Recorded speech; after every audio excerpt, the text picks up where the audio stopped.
What's up, everybody? Welcome to Headset Havoc. I am one of your hosts, Josh Wilson. Here with me today is the Daywalker, Corey Holder. What up? How are you doing? Solid. How are you? It's a busy day at work. That's becoming more and more the norm. Mondays. So if we get internet famous, maybe that won't happen no more, Ooh. Ball. Is the world ready for us to be internet famous if that ever happens? I don't know if I'm ready to be internet famous. I like that security of a... I got a really good job, so... I might have to become really internet famous. Like PewDiePie internet famous? I don't have to do that, but... I mean, what's he racking in like 10 mil a year from YouTube? Yeah, from not a whole lot of anything. So... Also with us today, Mr. 7600, Brock Hype. Hello. What's going on, everybody? I just told you. Well, Smitty's down there very quiet. I don't know what he's doing. I gotta get to him. And rounding out the quartet is the Dragon, Zach Smith. What's up? I try to wait my turn, unlike Brock, who fucking decides he wants to talk. Fuck yourself, Smitty. Whoa. Starting, I love you. I starting love early. you too, buddy. Hey, Starting out throwing bullets. Oh, At least it's not as hot as it has been recently. It's kind of cooled off 5 to 10 degrees. It's still too much for Smitty. He's in the seventh layer of hell. See, I'm not in hell this week because That's right. I'm house sitting for my friends, so I'm sitting down in the basement right now. Oh. Cool as a cucumber, man. Oh, you don't even know what to do with yourself. No, it's actually quite pleasant. 110%. Yeah. So what have you guys been playing this week? Yeah, we've 2K. all been kind of park pro-am. Kind of boring week. It has been. There's a lot of games to play, but there is still kind of a lull, and then August drops, and then there's a ton of stuff coming in August. Yeah, we'll be really far behind at a certain point because we're I'm sitting just here waiting for the new 2K. doing this crap. Well, yeah, but like It's just it's the downswing waiting on the upswing. yeah, that, and I mean, I do have a big backlog, but a lot of these games are like big story games that I'd like to play, but like that's a huge investment, and I can just hop on 2K, play for 30 minutes or an hour, and like drop out.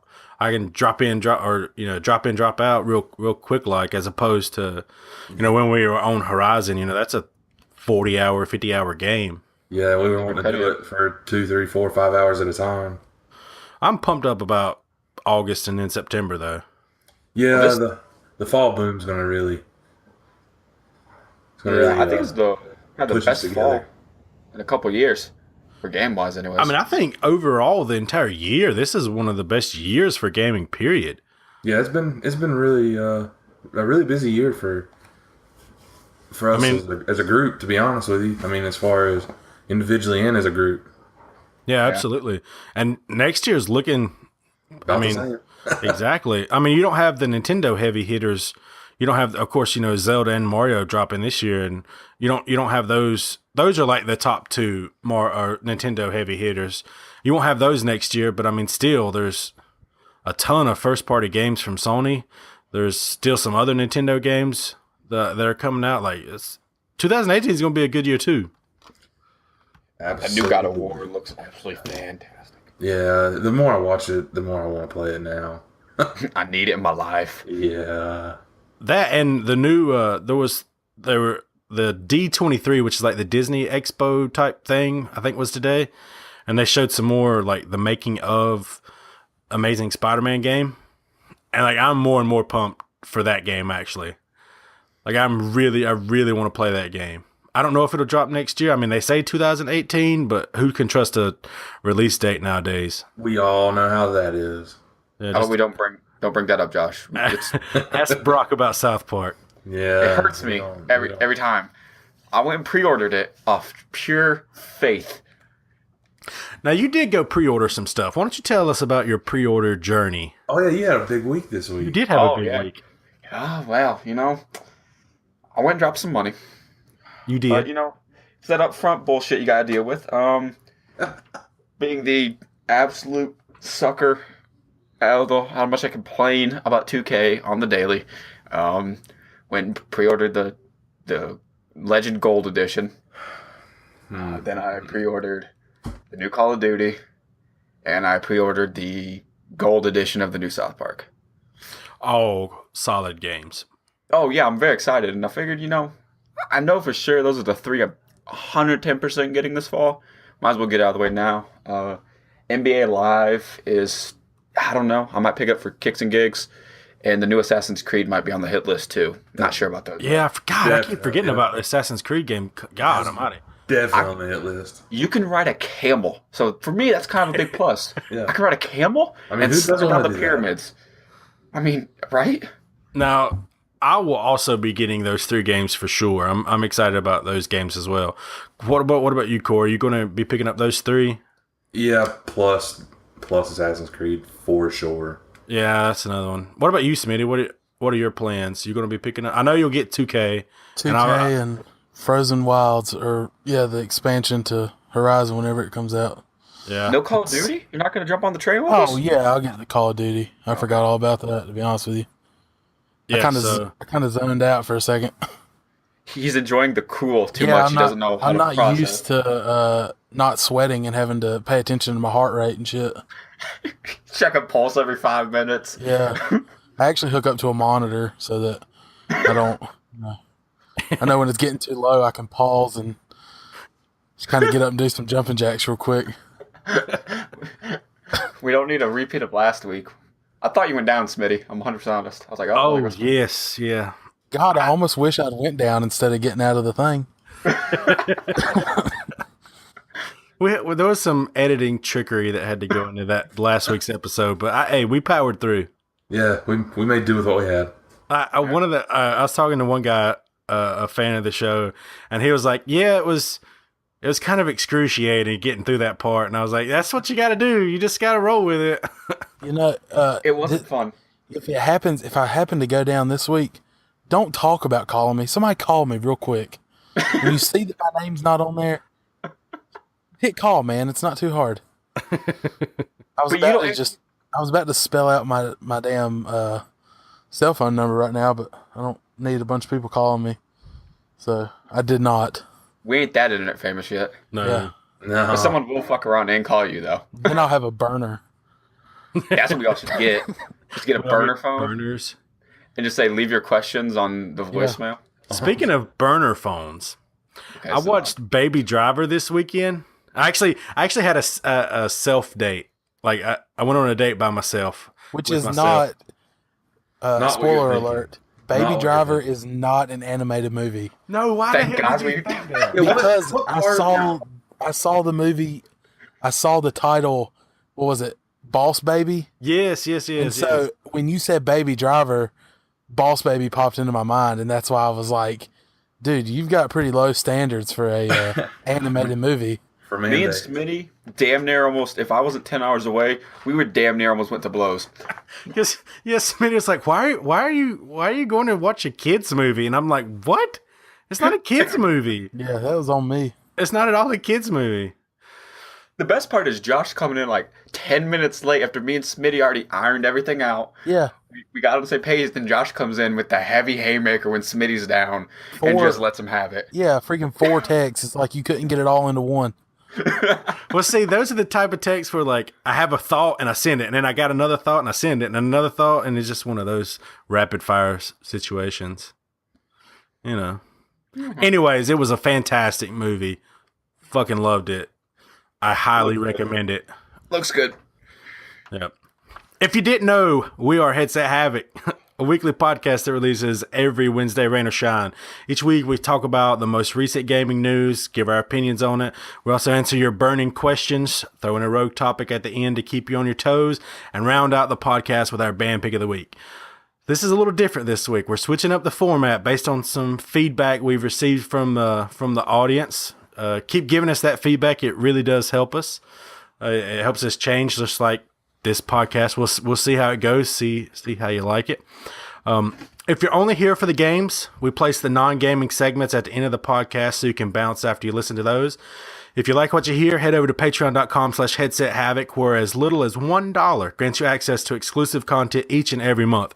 If you don't feel like it's worth $1, that's fine too. Just listening and sharing our content helps spread the word about us. So guys, let's start the podcast with our new segment, Mail Call. And this week, there are 4 pieces of mail. Number 1. We're getting it famous. We are internet famous. I thought there was, is it 4 or 5? It's 4. The outline I sent you, or was a typo. That was a placeholder. There's 4 pieces of mail. Number 1. Damn placeholders. Yeah. And them all. Atari releases first images and more details of its new Atari box console.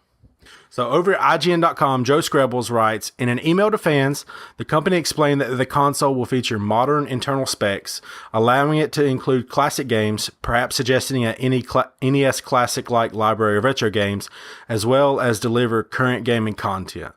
The console will feature an HDMI output, 4 USB inputs, and an SD card slot.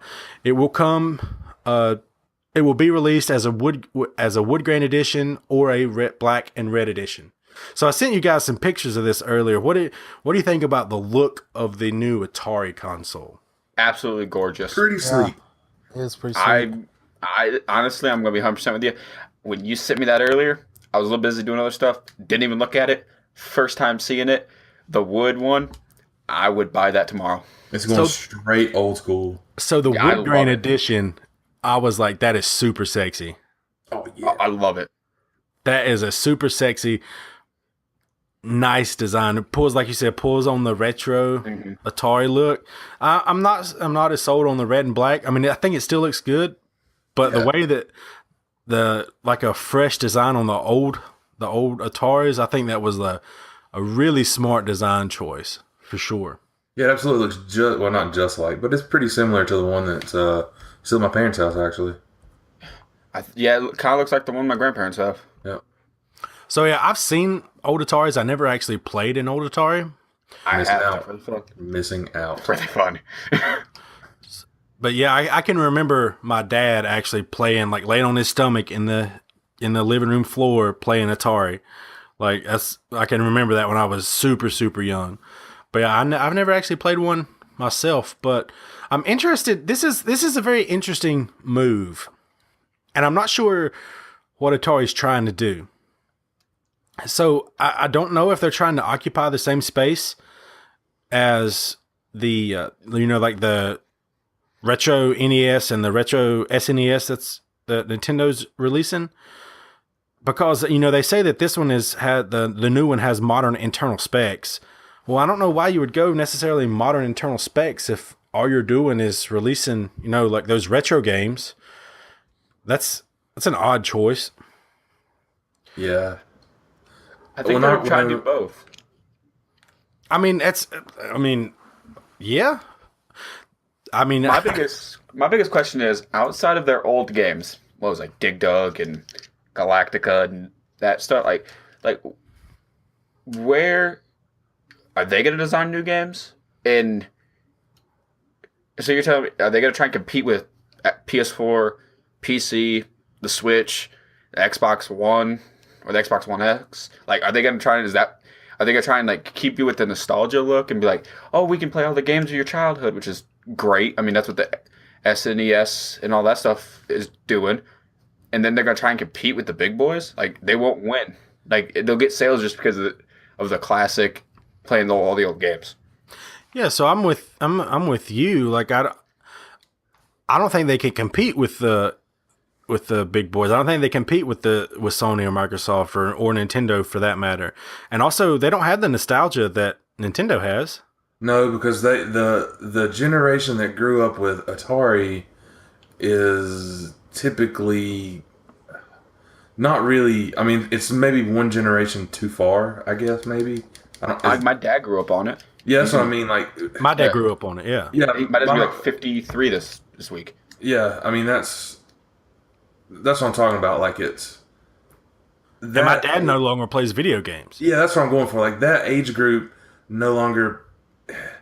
I don't know, like the 30s and 40s age group, the regular NES, that generation is probably more to the nostalgia factor, whereas the rest of them maybe out of it, I guess. Not really out of it. Less technologically advanced, and they don't really care.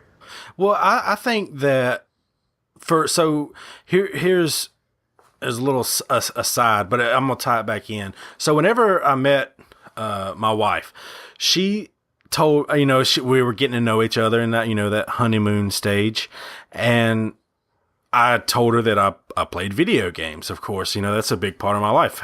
Hell, I have a podcast about video games, for crying out loud. So, I do now. But she said, "Oh, that's cool, but nobody over 30 plays video games." And I'm like, "You're wrong. Yeah. You were very wrong." And she was like, "No, my dad doesn't play." And I'm like, "Okay, but your dad's a generation above us." Like, Right.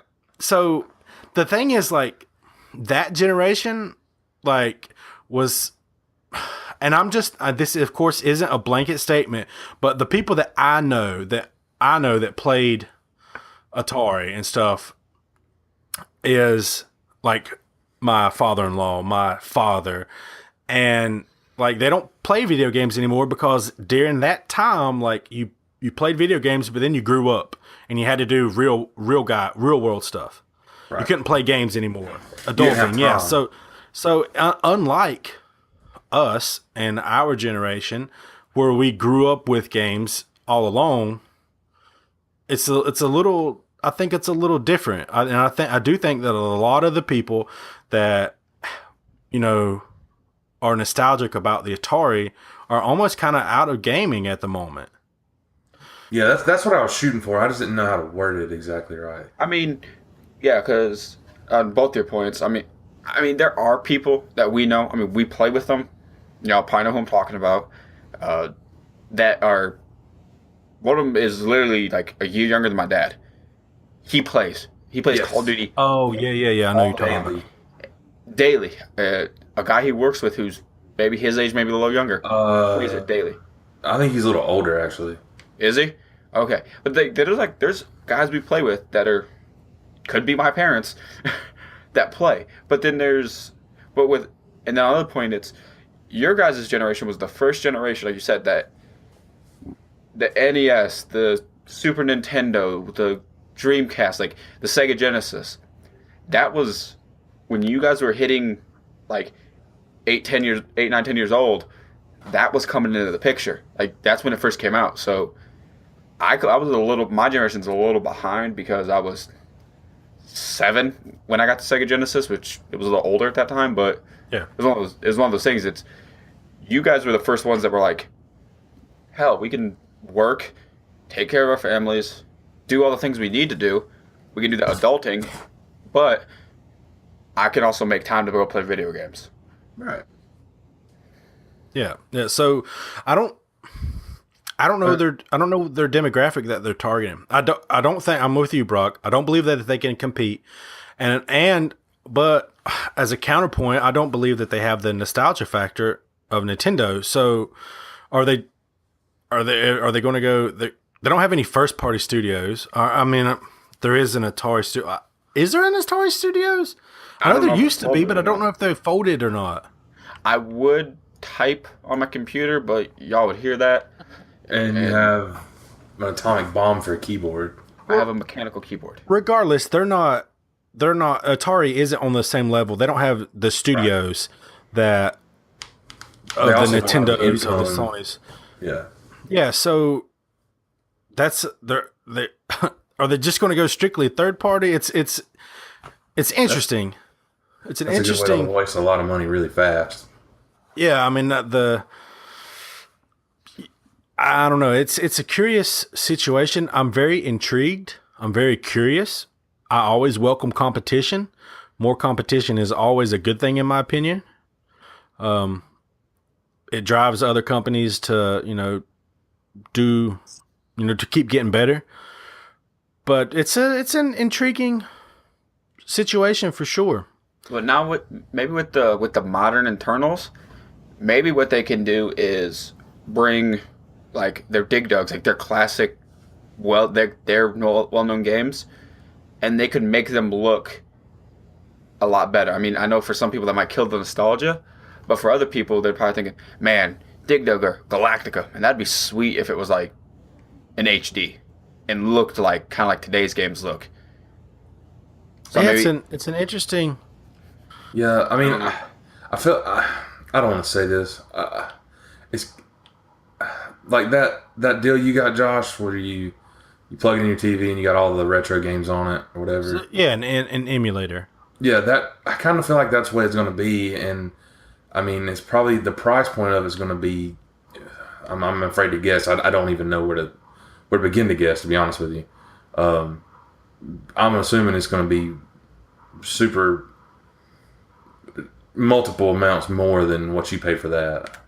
I think it'll be roughly comparable. I think it'd be about if I'm being about honest, 52. that is if it goes the line of the emulator. But on top of that, like the only games it's going to really emulate are Its own Atari games. Yeah, so I mean, their library is not near what the NES library was. Nope. I mean, there's great games on there for sure. Oh, absolutely, for Pitfall sure. is one of my favorite games. Is But even- a River Raid, but it's not going to be. It's not going to be a NES or SNES classic by any stretch of the imagination. no. Anyways, moving on. News article number 2. New Nintendo 3DS production ends worldwide. Allegra Frank at Polygon writes, a notification on the Japanese page for the smaller system notes that it is out of production. No such marker is found on the new Nintendo 3DS XL's page. However, the larger model has the same basic capabilities but with slightly bigger screens and a heavier body. Production ends just before the release of new Nintendo 2DS XL. God almighty, Nintendo. A revision of the 3D-free Nintendo 2DS handheld. So basically, they're stopping production worldwide for the new Nintendo 3DS. Now, the reason I put this and why I think it's the most interesting is, hardware always reaches a production, there's always a production cycle and it always ends at some point. But the interesting part is now that they're actually abandoning or stopping the production of, now they still, of course, they're still just coming out with a 2DS XL.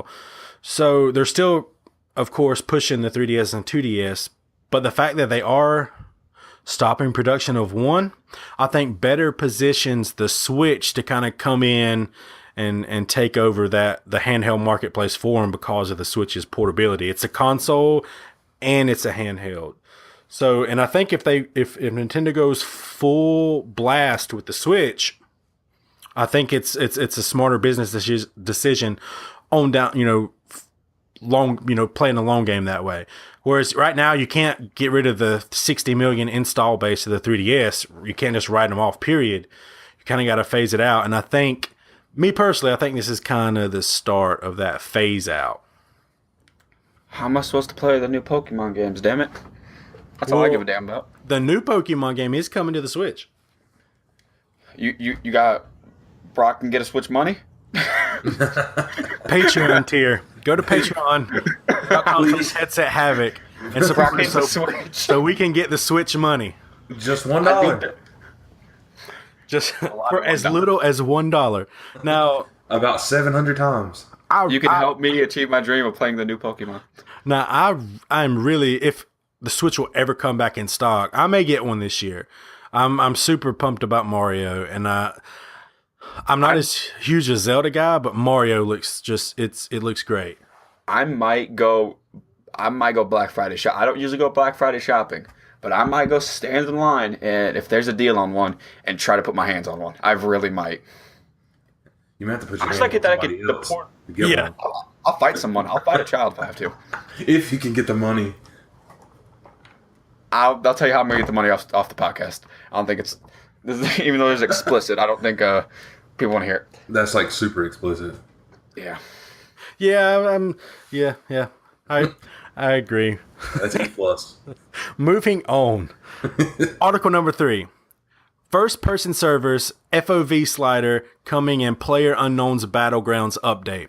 Over at GameInformer.com, Jeff Cork writes, first-person servers are officially coming to Player Unknown's Battlegrounds in the game's next monthly update, along with an FOV slider. Now, what is an FOV slider, Brock? Field of view. With an FOV slider designed to help players who suffer from motion sickness.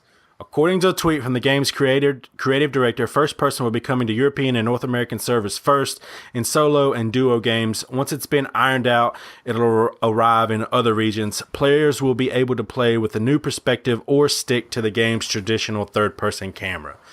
So, I've read a little bit more about this release, and it looks like there are going to be first-person servers only, and that's going to be like hardcore servers. Mm-hmm. And basically, the reason that's hardcore is because from the game, I have not played Player Unknown's Battlegrounds. I'm dying to actually get my hands on it. It's the biggest reason I want a gaming PC rig. Is this game? I've watched a ton of the gameplay, but the third person perspective is almost paramount because you're constantly peeking around corners, and this first person. Like that's, you can't see anything behind you. You won't be able to really see around the corners. It's going to be, it brings a different element for sure without forcing people that want to play in third person onto those servers. So it's interesting. Now, Brock, you're the resident expert on Player Unknown's Battlegrounds. Yeah. What's your take on this? Well, first of all, I love it on the PC. When it's supposed to come out for console, I'll be buying it again. But I don't know. There's a part of the game when you play in third person where you can go first person and you can play if you want. You got to toggle it. But most of the time you can go first person to aim down sights, either with the iron sights or an optic on it. Yeah.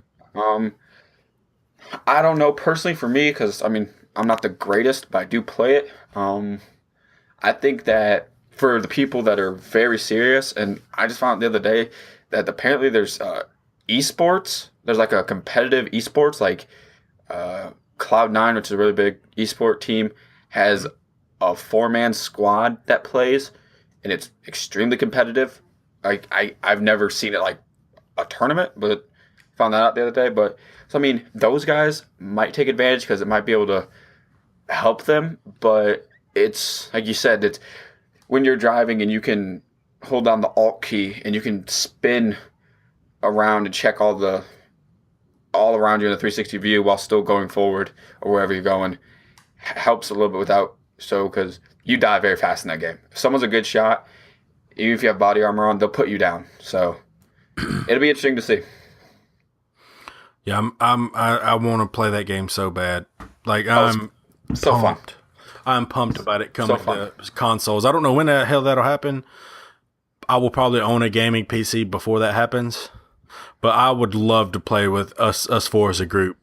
It'd be fun as hell.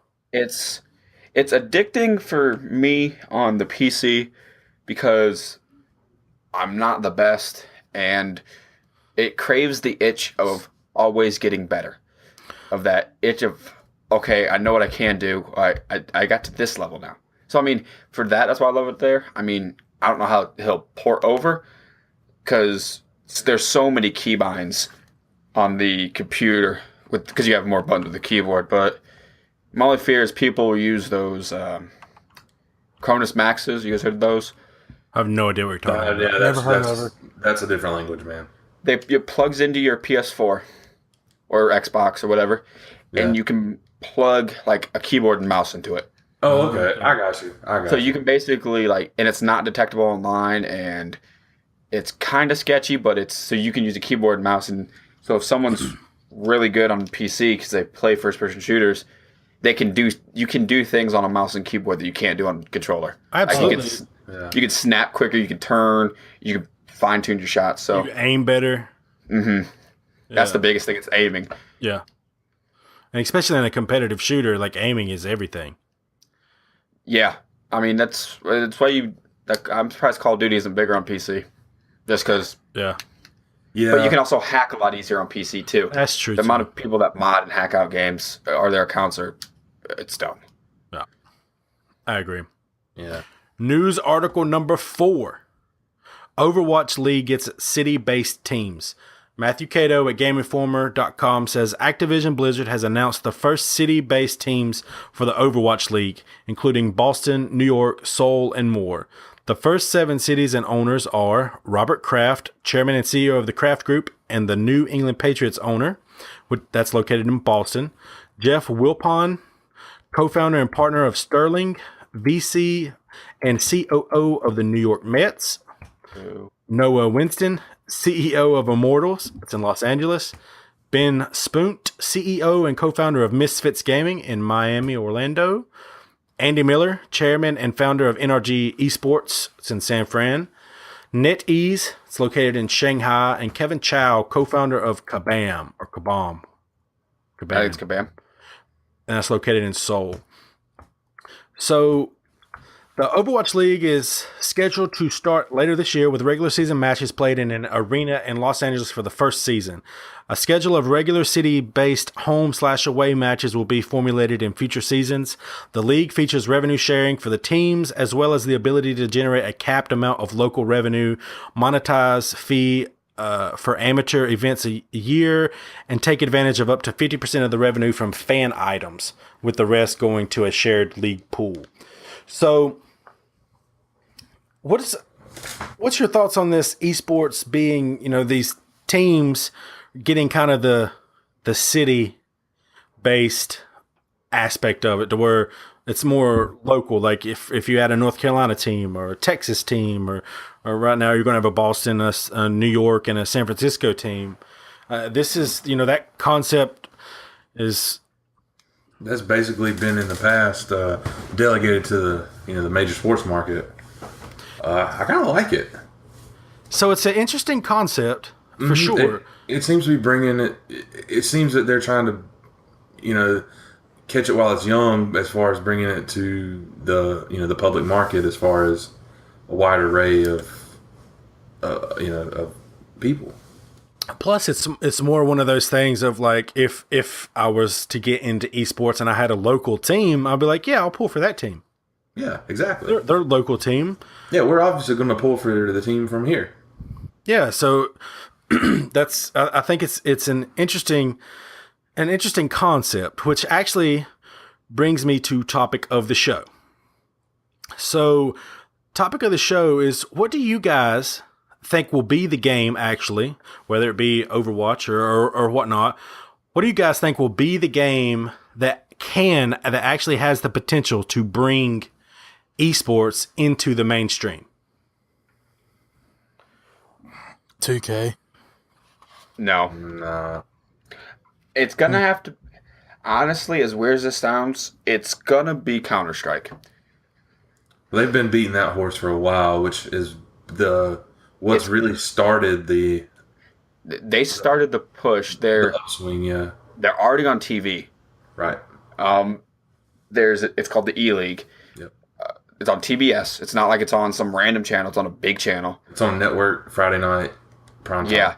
Yeah. They promote it. Like, they talked about it after, because I think, doesn't TNT, aren't they kind of affiliated with TBS somehow?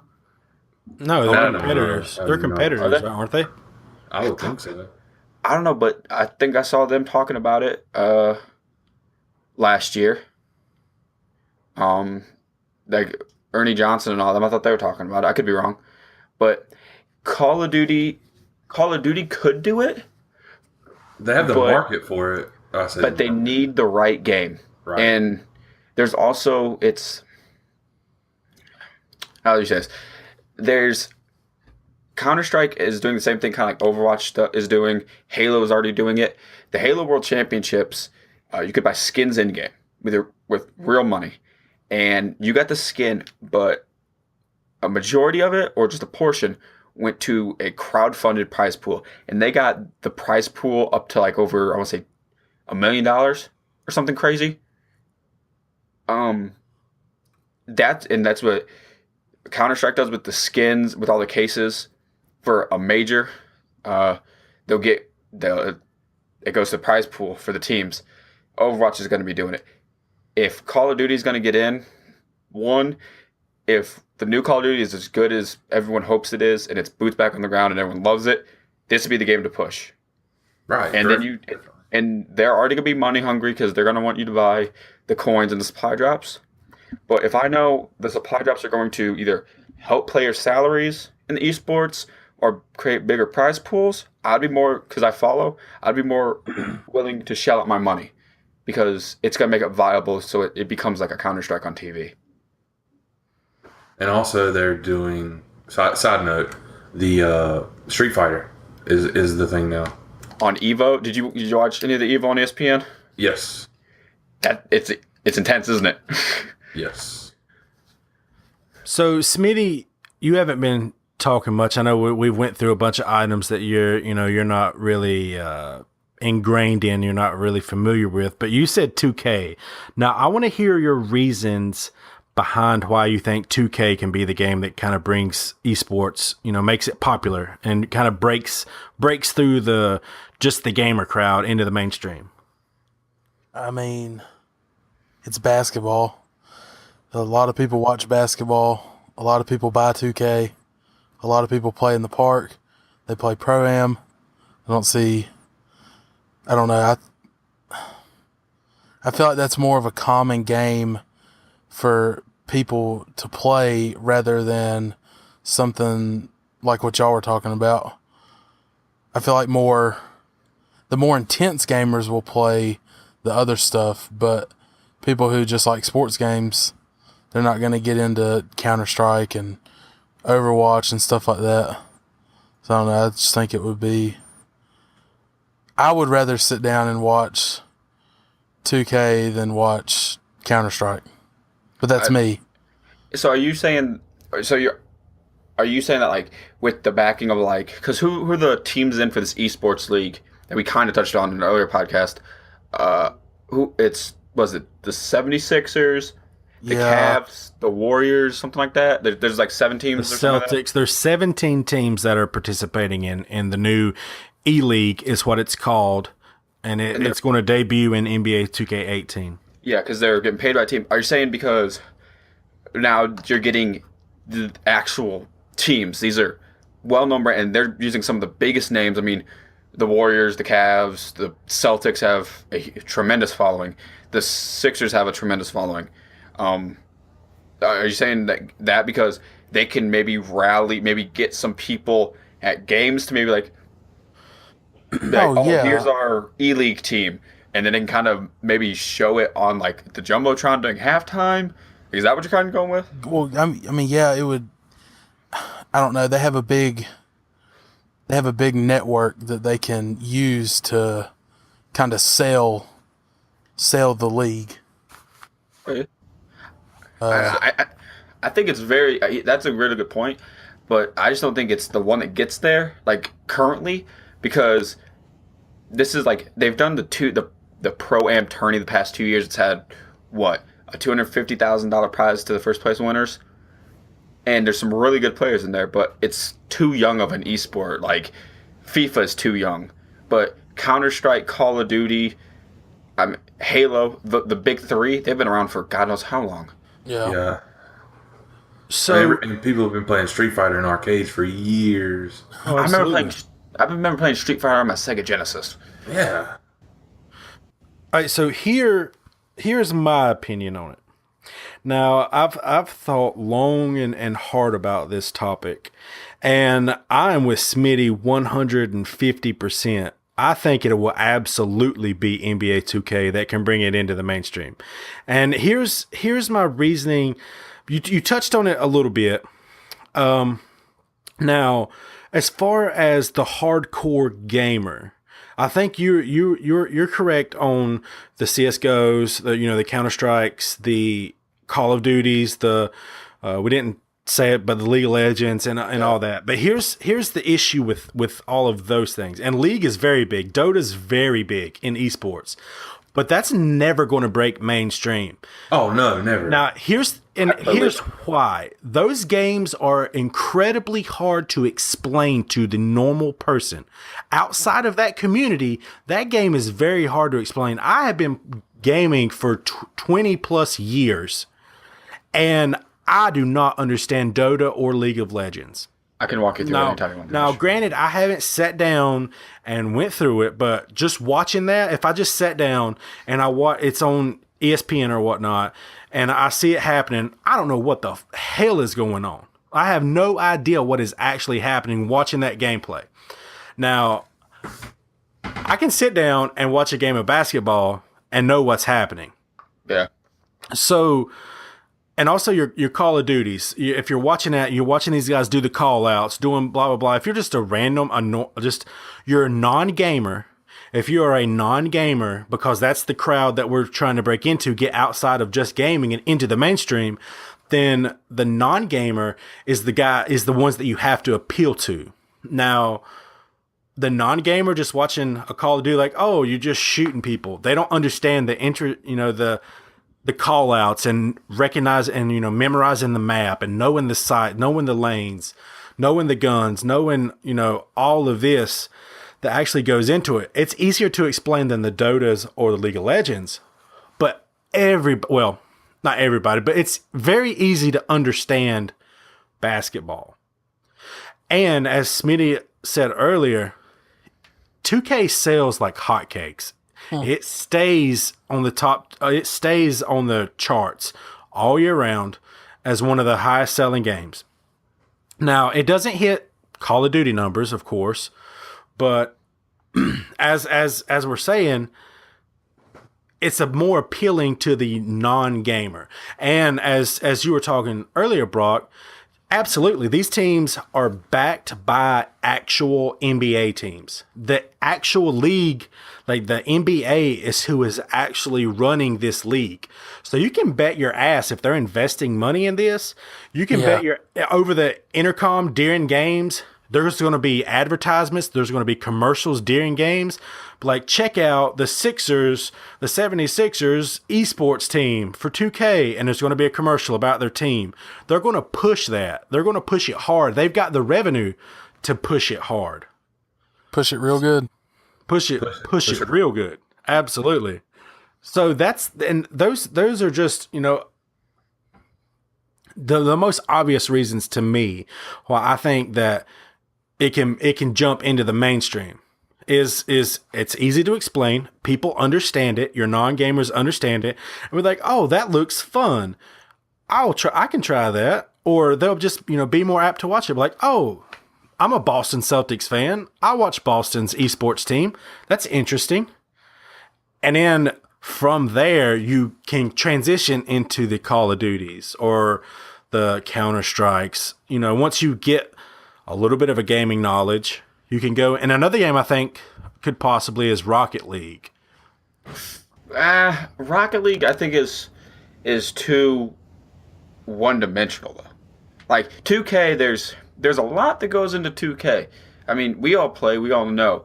The amount of fine-tuning I know I have done for everyone, or Josh has done, to find the build that we think is the perfect build. I mean, I spent hours after everyone gets off literally creating players that I never actually use and just writing down all their stats. Like, there's more into the Rocket League other than like Rocket League is just like hit ball and goal, stop ball from going in your goal. 2K is like, well, we have a stretch big, a shot creator at the 2, a post scorer. We don't have a lot of defense. Should I make the lockdown defender, or should we just go have our team trust my teammates that they can play defense, and we just go, we'll track meet you? It depends on who your teammates are that night. Oh God, yeah, it does. Jesus.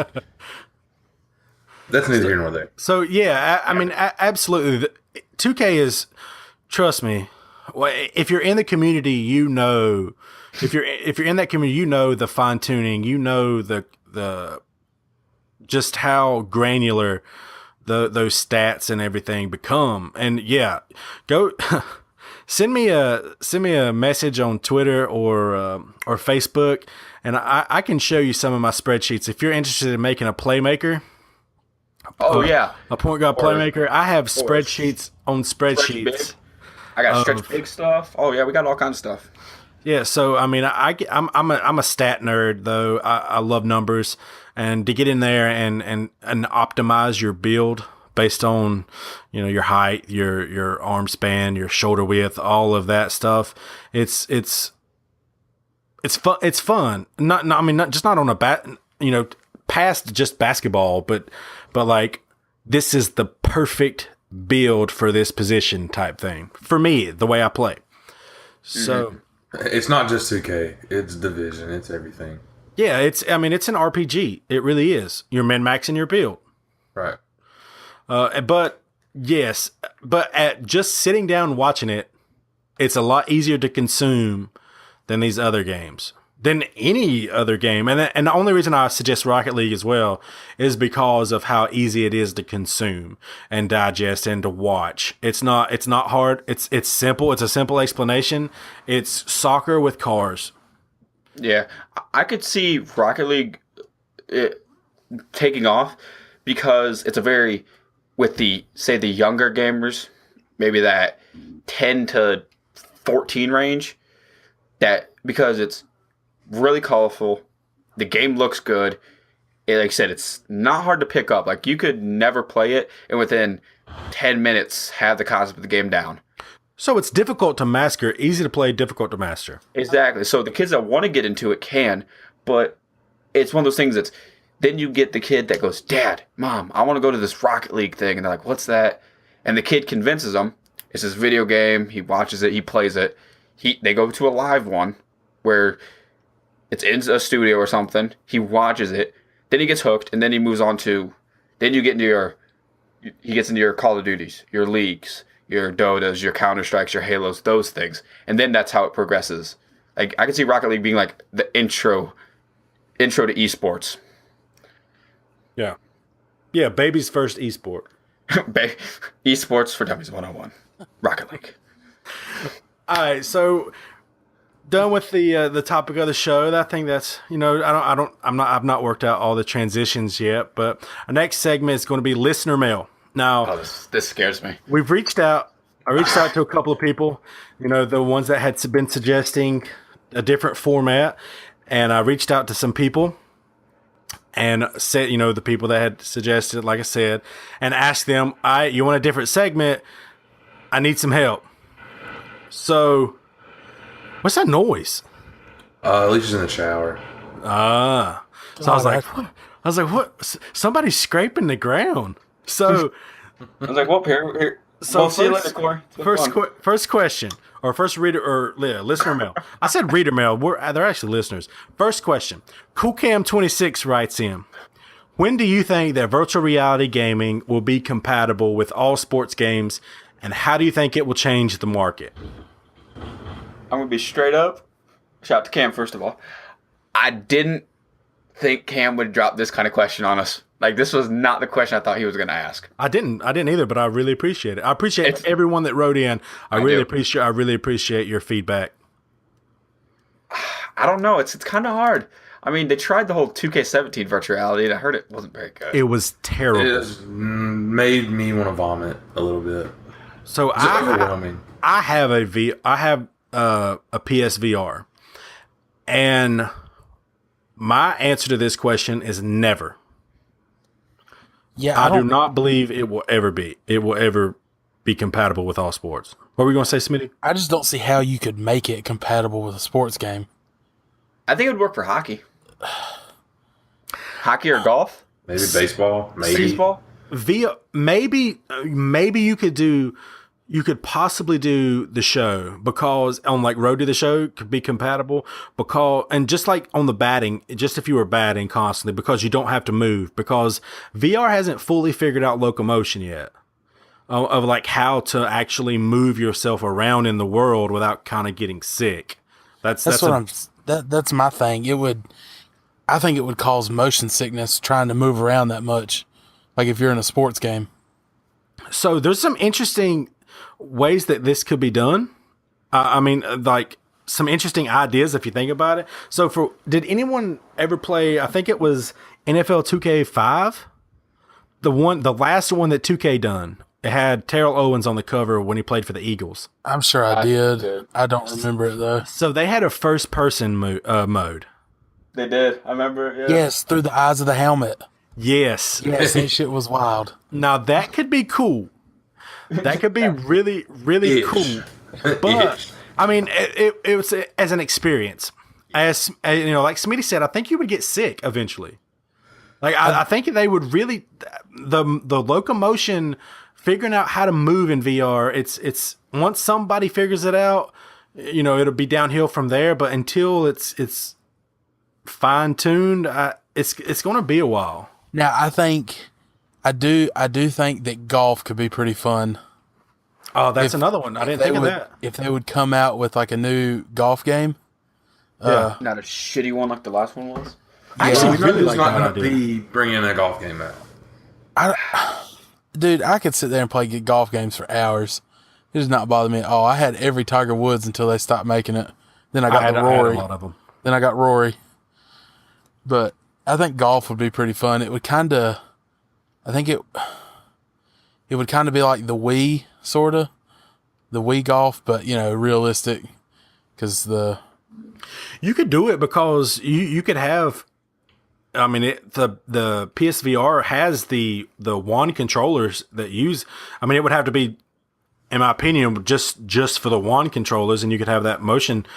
That motion would be, would be really cool. The golf, I actually really like that idea the best. Outside of your racing stuff, racing is I think what VR is kind of made for, tailored for, because you don't have to.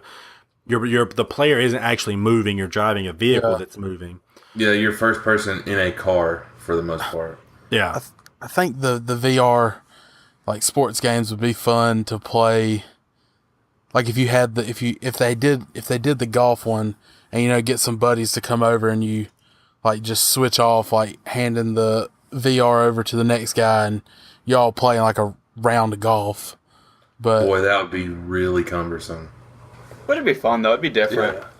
but It's I think not terrible it would be once fun to play by yourself. Oh no, that's the reason I'd never really. I think mean, it would be a blast to play by yourself. Phew, boy, just sitting in front of a TV with a controller playing golf does get a little bit old. It does. As far It's as not once cheap, man. You can't Okay. really have a marathon of it. But you throw in the VR aspect. Then it could add another level to it. Yes. Yeah, I mean, there's potential there. I like the golf idea. I also really like the idea of like certain modes, not the full game of baseball, but like you could do the home run derby in I VR. think it'd be badass. That'd be That'd be cool. sweet. So I think those types of, or an actual good 3-point shootout.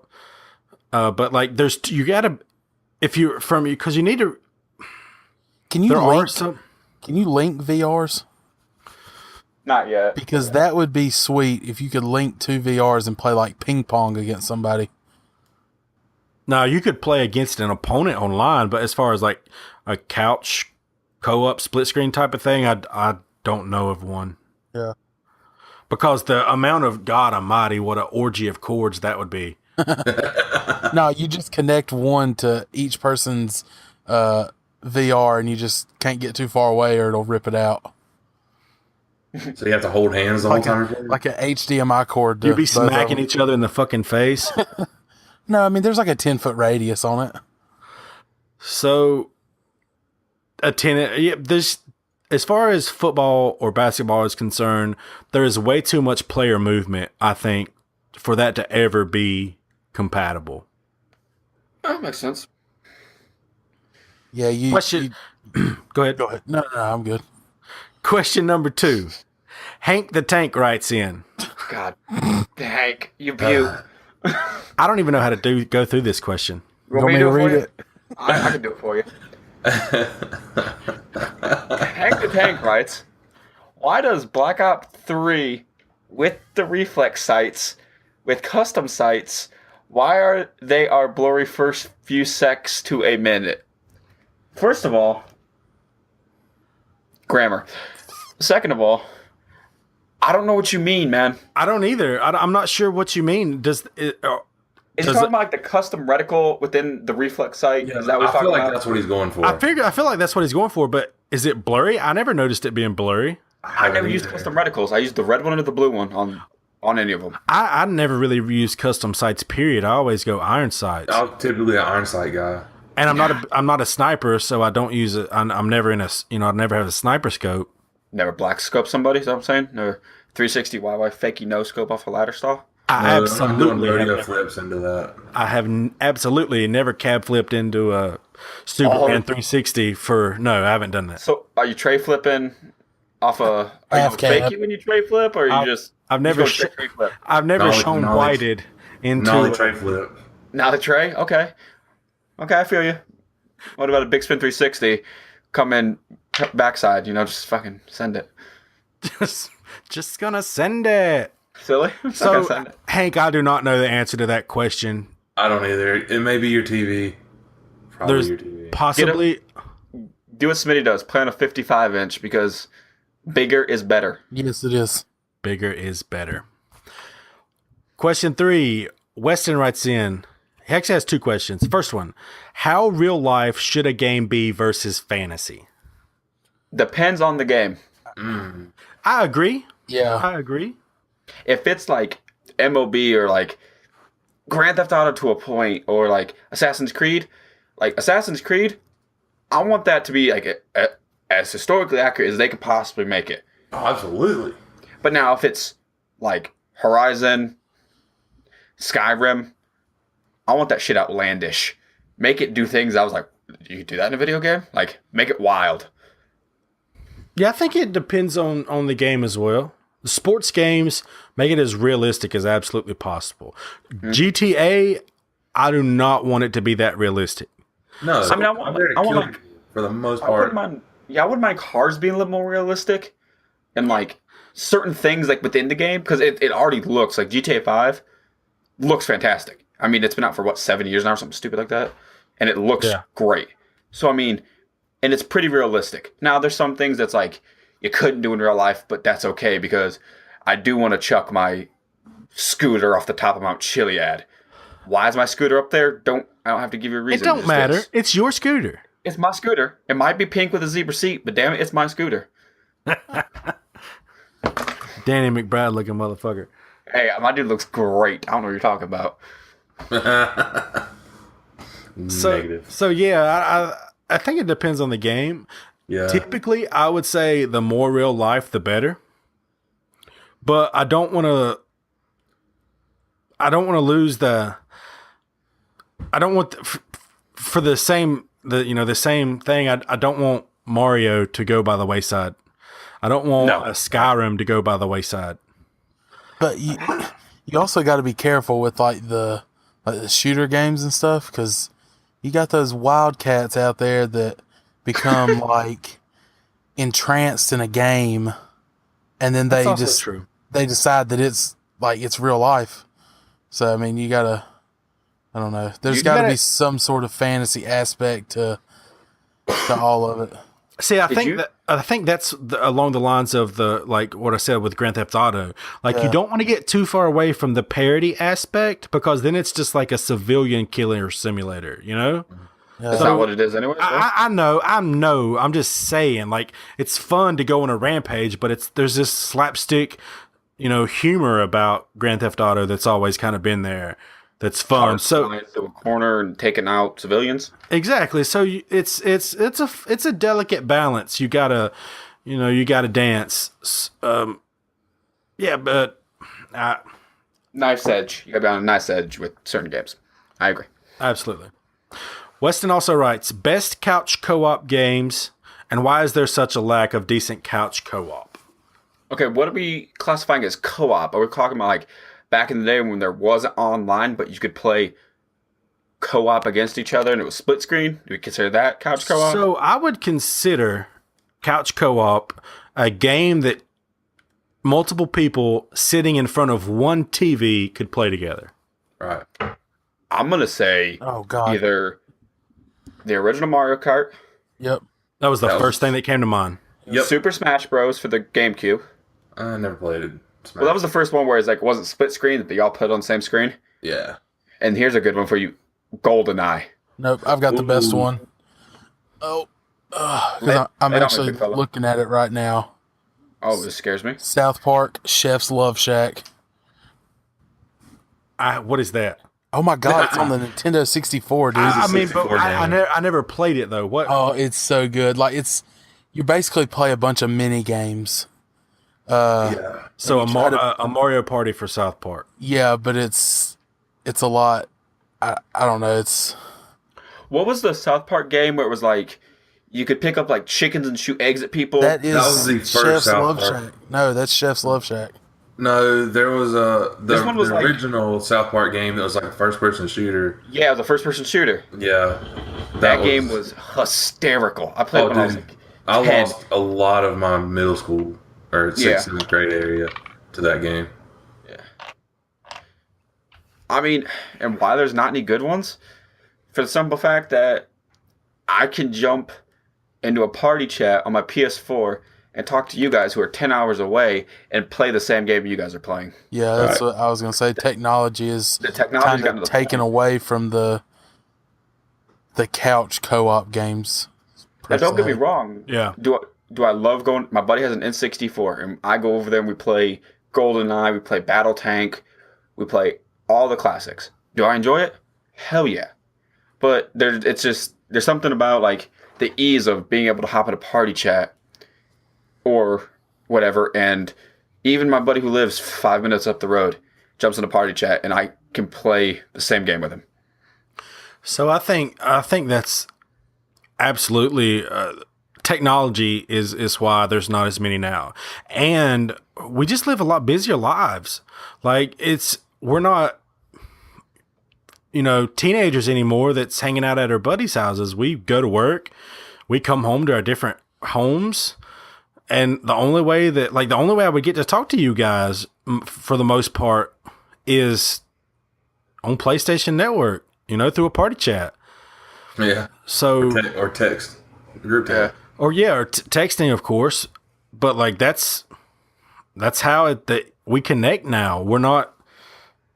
I mean, just overall, we communicate through technology more than we do in person. Period.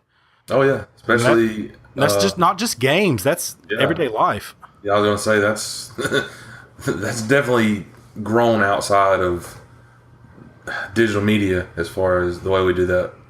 Yeah, I mean, I at work I send hundreds of emails a day. I'll send emails to a guy that's 25 steps away from me. I mean, but that's just what we do. Yeah. There's a paper for one. There's a paper trail, but I mean, we text instead of calling way more often. So technology is just taking us away from it. Yeah. One, and as far as best couch, like Mario Kart for sure. The older games, as far as like recent games, Overcooked is a good one. I don't know if any of y'all have even heard of it or played it, but it's a really good one. Is that like your 5-star puzzle game?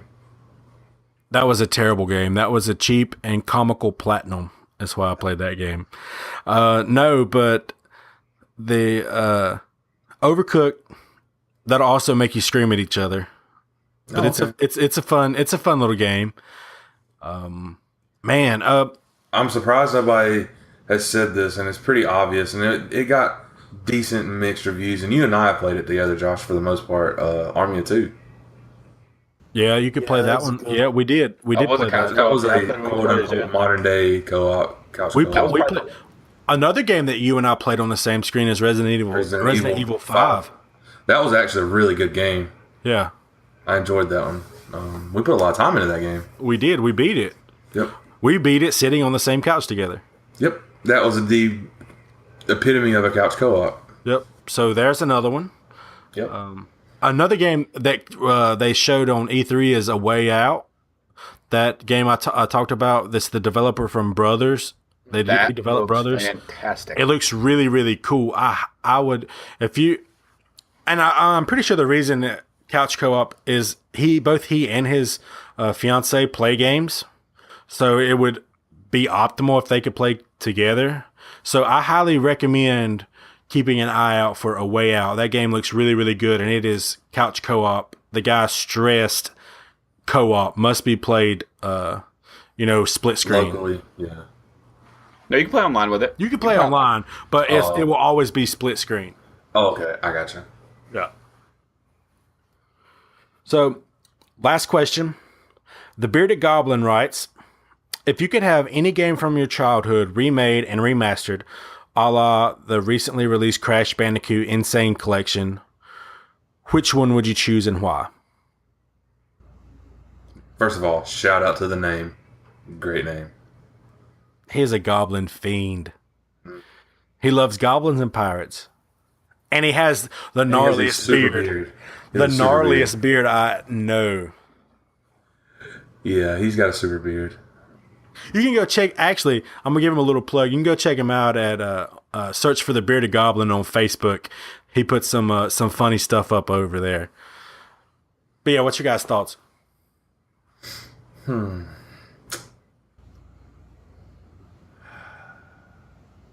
I really don't know, because basically everything that has been remade are the quote unquote better games of our childhood. Like all the Marios and your NES and Super NES games, plus your Sonic is coming back out. I'm not sure when the release is though, or if it has been released.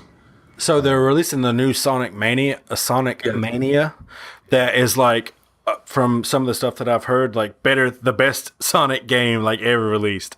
Yeah, But when is it supposed to be dropped? I honestly do not know the release date. I don't either. I really haven't. I wasn't a Sega guy, so I really haven't been following that one too closely. But that game is like still has that retro original Sonic vibe. Right, and it's supposed to be a scroll. Is it supposed to be a scroller? Yeah, it's a 2D it's- platformer. Yeah. Okay. I'm gonna say, I'm sorry. No, go ahead. I was gonna say I really don't know. I was gonna say either the Jack and Dexter ones or Spyro.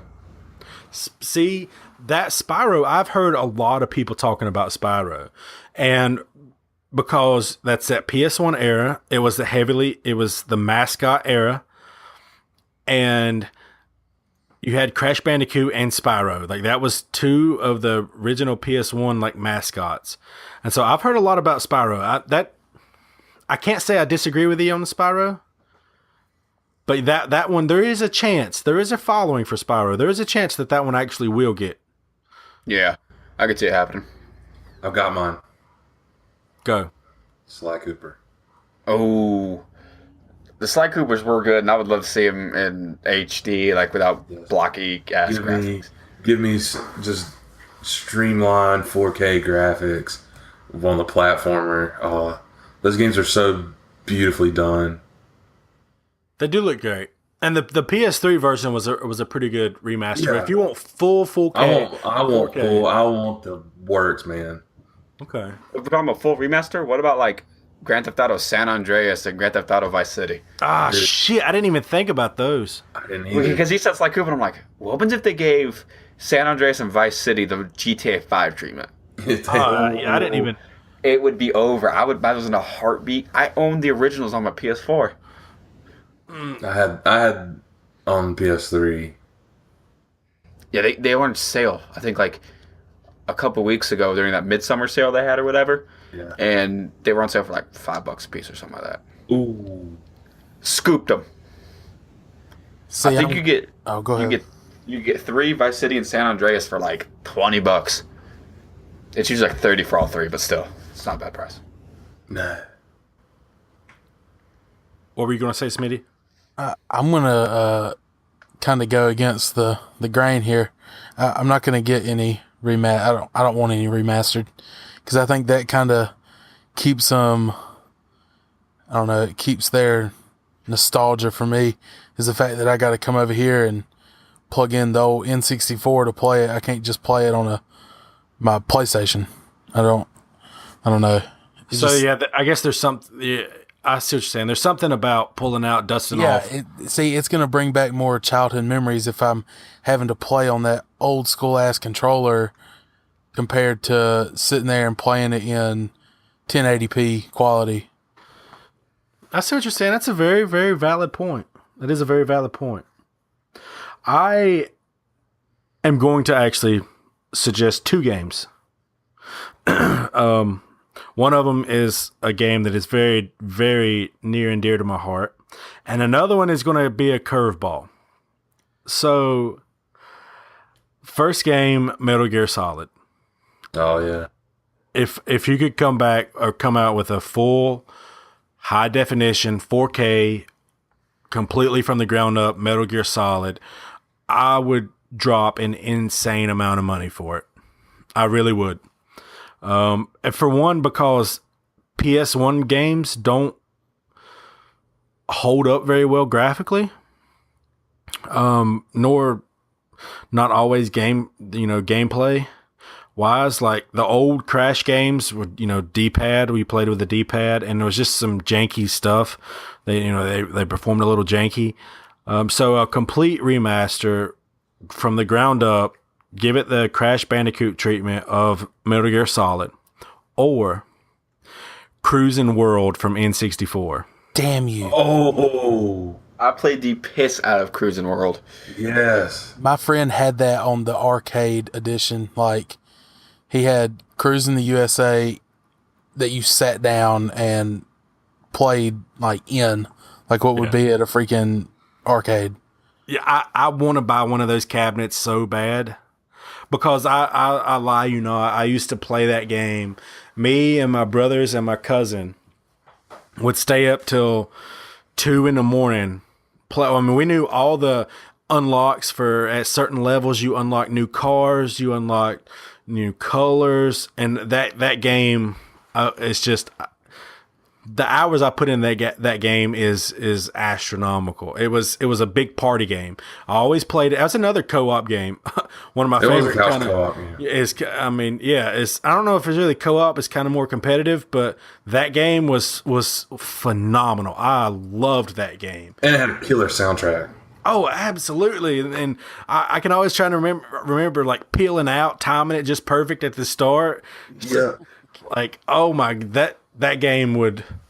I know it's strange, and I don't know that the format would hold up today, because it's like time trail. It's your time. You got to get to a certain point, and it is definitely that arcade style. But I can just remember playing that game so much, and that I think that would be really add more cars, add a couple more modernize tracks, the cars a little modernize it a little bit.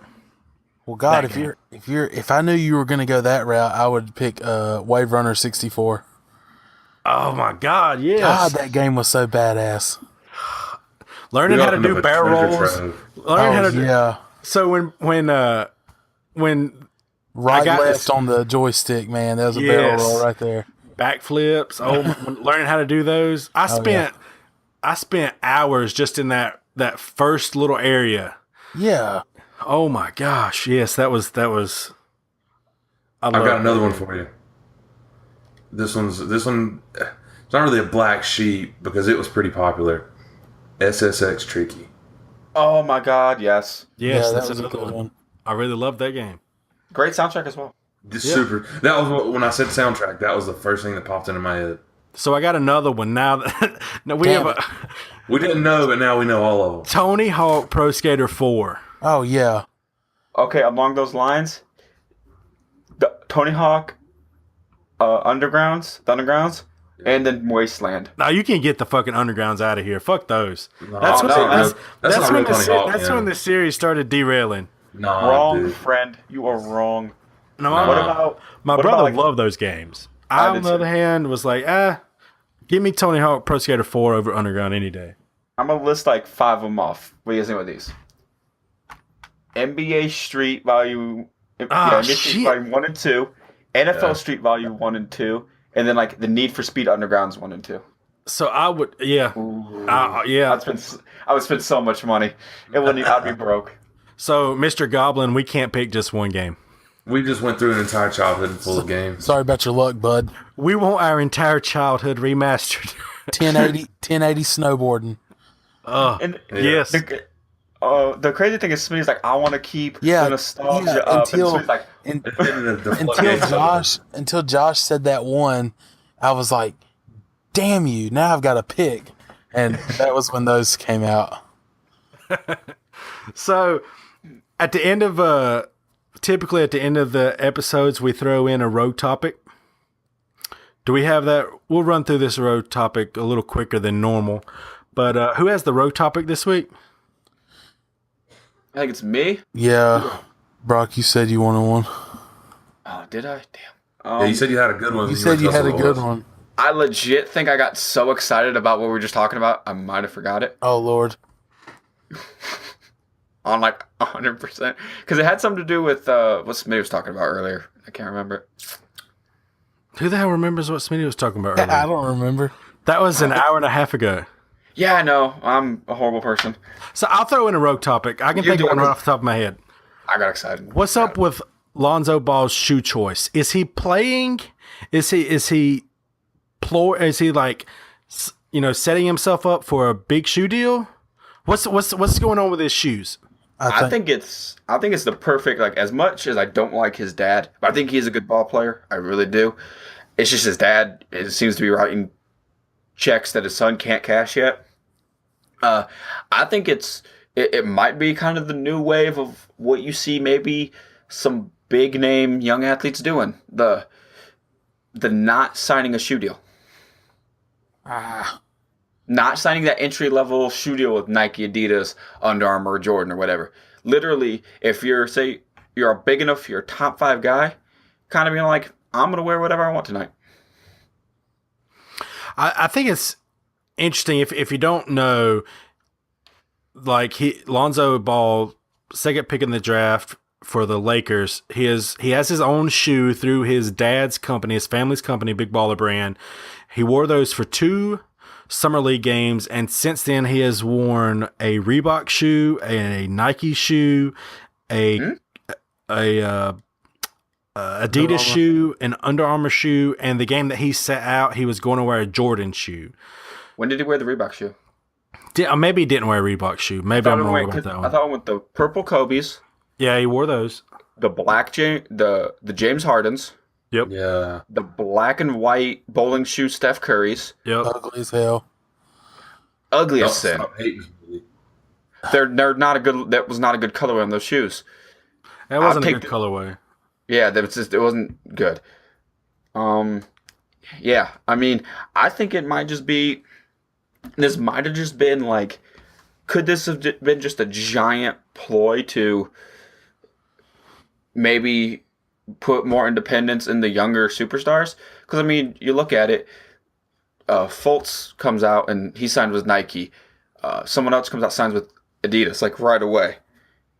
Maybe they're trying to promote independence instead of getting tied down with contracts. But So I'm all about it. what he's trying to do is he's marketing his shoe. He's marketing his brand, and that's all he's doing. My opinion, and my personal opinion, I wish he would just shut up. But what's he done? We're talking about him. Everybody's talking about him. You can't go on Sports Center's or the ESPN app, any sports thing, really and truly, not just ESPN, without seeing Lonzo Ball everywhere. And what shoes he going to wear next? What shoes he going to wear? Well, what's LeVar got to do? Like, hey, all these guys are talking about is what shoes my boy's going to wear. You want him to wear your shoe? You're going to pay me for it. I don't think he has that kind of leverage though. I don't think he's not going to get some astronomical deal, but I think what they offered initially doubles. He's saying he's $1 billion brand. He's out of his damn mind. Well, he wanted the $1 billion for all of his kids. He wanted whoever signed Lonzo to guarantee they had signed LaMichael, LaMelo. LaMelo and Lonzo, LiAngelo. LiAngelo. Something. Yeah. Yeah, he wanted a guarantee that every single one of his kids was going to get signed, but you For can't one, you can't pull that crap for a freshman in high school. Especially It's when it's against- trash. Smitty, we're not going to get into your That's beside the disdain point. for him. That's beside the point. The I kid admit- does have talent. That's beside the point. A lot of the opinions people on Play on the defense. kids. Well, that's true. Neither does James Harden.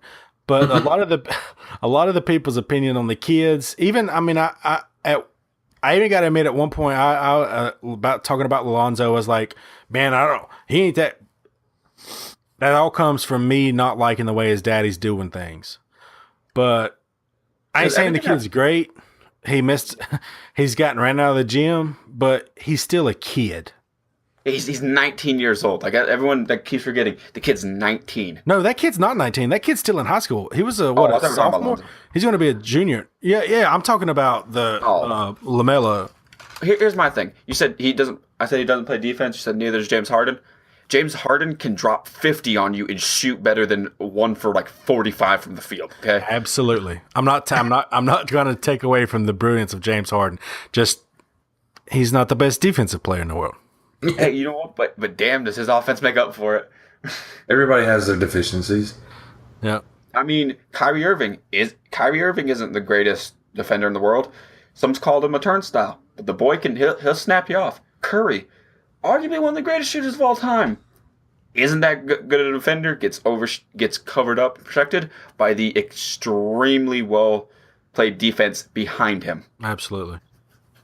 So I mean, Completely agree. So that was the rogue topic of the show. Like I said earlier, we put these at the end, so if you're just here for the games, you can bounce after we get done with the gaming topics. We always like to round out the show with our band pick of the week, who we kind of been listening to. Maybe it's a lesser known artist, and just give you some exposure to some guys. So I will go first. I actually have been listening to actually another recommendation from Mr. the Bearded Goblin. The Ongoing Concept. It is they're a really, really good band, more alternative kind of. I almost get a little bit of Coheed vibes from them. They're definitely prog. Yeah, so a little bit of progressive style. They do have some screaming, but they infuse pop with it. They're really, really cool, and I think they do carve out kind of a niche for themselves. So check out The Ongoing Concept. That's my pick of the week. I'm gonna hold mine till last. Smith, right. send us. Yeah, I'll go next. Tech Nine. That's all I got to say. Oh, Yeah. Nice. Bold move Yeah. from Smitty. I do like Mr. Tech Nine. You're welcome. That's all you got to say. Yeah. Everything Tech Nine does is great. Yeah, I haven't found a bad song. I've been Am I a Psycho with him, Hobson? See, like the Tech a great Nine, song. the Tech Nine thing is random. I went. Side note, back in like 2007, freshman year of college, I went to Kmart because you could get the explicit CDs, Yep. and I happened to pick up. I just randomly saw Tech Nine, and I was like, you know what, I'm gonna give this a try. And it was Misery Loves Company, and it stayed in my CD player for probably 6 months. It's a great album. Yeah. It is good. Yeah.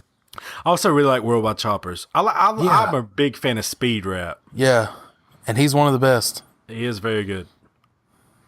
Brock? This is going to be, one, I love the Tech Nine. I've been listening to John Michael Montgomery lately. Hell, JMM? Man, we're all over the place. Hey, it's been a combo between John Michael Montgomery and George Strait. Hell yeah, King George. Nice. King George. Hey, man, can't go wrong with him. So, at all this fake country and shit that's out there today, like all these cowboy hat wearing sons of bitches, like that sounds country as hell. By the All way, I these did that on sons of purpose. All these bitches. pouch dipping douches.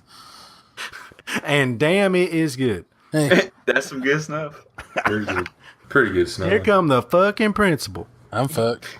Who's got the I'm beer? fucked. No, we'll never end the podcast if we keep doing this. Oh God. You can bet your ass if you roll up in King George's property, that son bitch is going to be like in a cowboy hat, probably riding a fucking horse. Like that's real Gloves country. on, doing some hay baling or fixing a fence or some shit. Fixing a pull up and like he's out there tightening barbed wire around the fence. I could see that. I could see him doing that. Drinking sweet tea. Yep. Sweet tea's drinking it down. Bandana to wipe his forehead. He takes takes a damn handkerchief out, wipes his brow. Puts in a big old chow. Asks you, well, how you doing, young fella? Corey. All right, so Josh knows where I'm going with this. I actually had changed mine, Oh yeah. and it kind of goes along with the absurd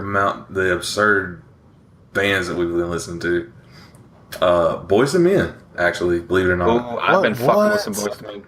Yes. Boyz II Men's great. For the last 2 days, that's what I've been listening to.